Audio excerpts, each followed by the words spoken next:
Bismillahirrahmanirrahim. Elhamdülillahi Rabbil alemin. Ve salatu ve selamu ala seyyidina Muhammedin ve ala alihi ve sahbihi ecma'in.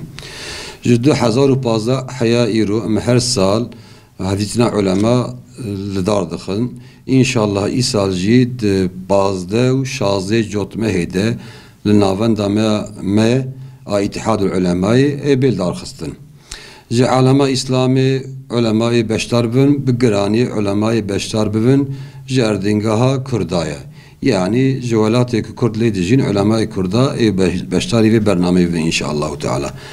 Bernameya me îsal bi ser navê pêşketina ümmetê di warê tefekkûr û elmê de rola ulema ser vê navnîşanî inşallah bêl dar dixistin.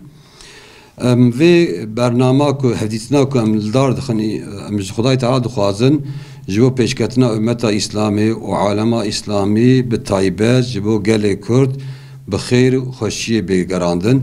Rabbê alemê bike gafekî ji bo pêşketina ümmeta İslamî û bi taybet a gelê Kurd.